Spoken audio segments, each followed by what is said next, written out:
Well, good morning, friends. Now, today we are going to start a new course, and the course is on research. And the first chapter of this course is research introduction. Okay, let me talk about research. Today, research is data driven. All of you know in today's world, data is very important, information is very crucial, and these two, data and information, are part of every organization and every economy. Okay, and another aspect is solutions for everyone, and knowledge is very important for that. So everyone requires solutions. There are problems maybe for individual level or in the organization or at society. Research requires to solve these problems.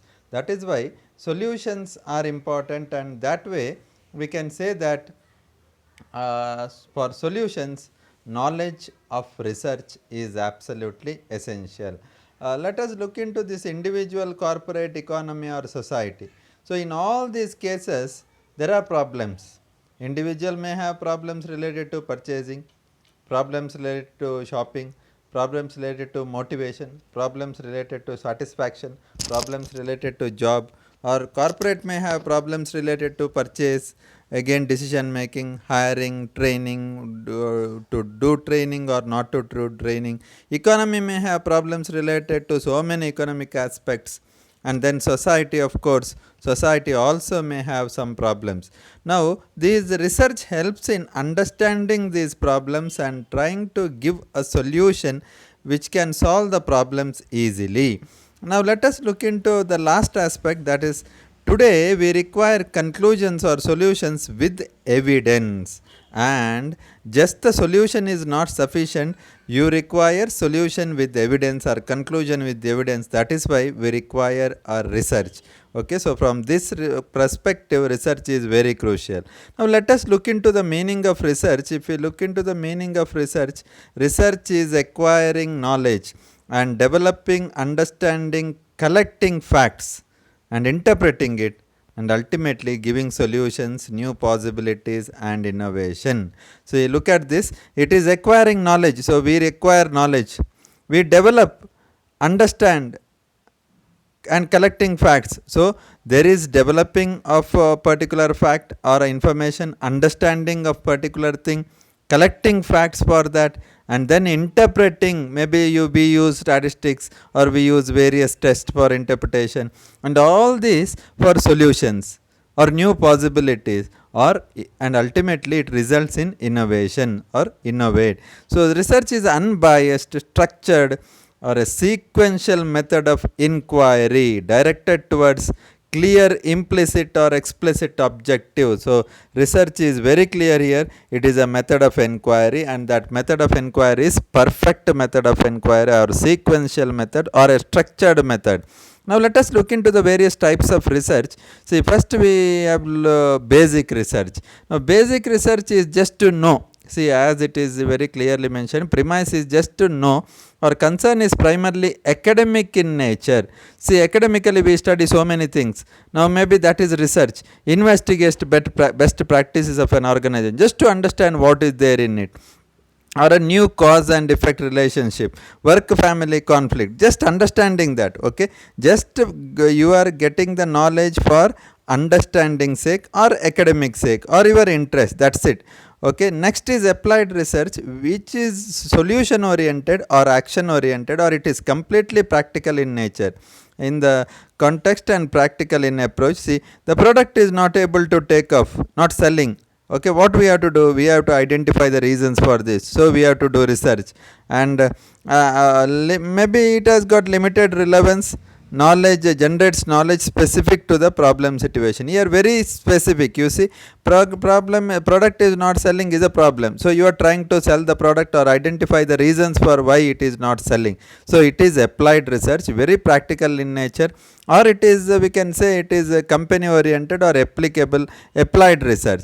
Another aspect is descriptive research, It provides a detailed information regarding consumers, competitors, or markets, etc., or population in simple words. So it describes the characteristics of a population or phenomenon. You need to understand what is consumers' behavior. So you do a survey and then see what are their patterns, what are the factors which affect their selling, purchasing. So that is descriptive research. Okay, next is causal research, where the identification is to understand the cause and effect relation between two variables or two or more variables. For example, you invest on advertising and try to see what is the effect of advertising on selling.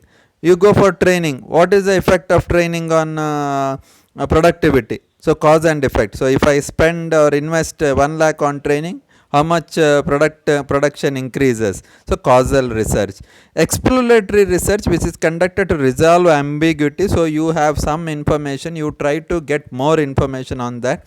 So there are very few and earlier studies, I said as earlier, you want to know some information, very limited research is done on that, and you try to look at the patterns, ideas, hypotheses, rather than testing and confirming the hypothesis. So here the understanding is exploring. See, exploration, you try to explore something. Okay, then quantitative research, which aims at quantitative aspects, maybe market share, analyzing share price, predict sales, budget, census, planning policies. All these are examples of quantitative, that is quantitative in nature, related to quantitative aspects. Qualitative research is an aspect which focuses on qualitative aspects like motivation, satisfaction. All these are qualitative research. See, sentence completion test, comprehensive test, and other projective techniques are used here. Okay, projective technique is another separate aspect, but for basic aspect, that is not very important for you. Let us understand what is sentence completion test. A sentence is given to one individual and then asked to complete that sentence in his own perspective. Then we do analysis on that based on his behavior. See, psychology comes into that. So qualitative research. Next is a process of research. So what are the processes of research? How do we conduct research? See, research process is a big aspect, but let us have some understanding on it. See, research, it starts with research problem. Okay, so that is identification of research problem. Okay, I can give example. Now I said sales is not increasing, it's a problem. You are giving advertising, sales is not improving. You are investing on training, it is not productive, and then that is a problem. So you have research problem. Now for that you need to do literature review. Literature review is nothing but collecting information. Okay, you collect various information. Now citation is another aspect, where when you are collecting information you need to cite them. That is, you need to identify the source, and then in your research you need to state them. That is citation. Okay, literature review. Then objectives. So once you do identify the problem and then do the literature review, you need to identify the objectives of your research. Maybe now in this case a product is not selling, so your aim is to know what are the reasons to identify, what are the reasons to reasons for non selling of product. Second is, you may identify what are the reasons of factors which influence the customers. Okay, so objectives. Hypothesis. So once you set objectives, you want to set hypothesis. Now for example, increase in price decreases the quantity demanded. So that's the hypothesis. You want to test whether increase in price results in decrease of quantity demanded, or increase in advertisement results in decrease of sales or increase in sale. That is hypothesis. We will have a separate discussion on that. Research design. Then once you identify all this, you need to have a design or method in which you do the research. We will have a separate study on that, research design. Then test statistic, that is various statistics has to be used to test the hypothesis. So that is test statistic. So sample is taken into account, and then we use statistics. Then analysis is done of that. Then all data is collected, the use statistics, and then you get the results. Analysis is done, interpretation is done, researcher knowledge is essential here, and ultimately we conclude or we give solutions, find the solutions for the problem. This is the entire process of research. It starts with the problem and ends with the solution or conclusion. Okay, this is the process of research. So in this chapter we have studied basically on research basic aspects. Okay, what is research, introduction to research, types of research, and basically process of research. Now this is more than sufficient. Now thank you very much for patience hearing, and then we will have this particular PPT in the form of your material. Thank you.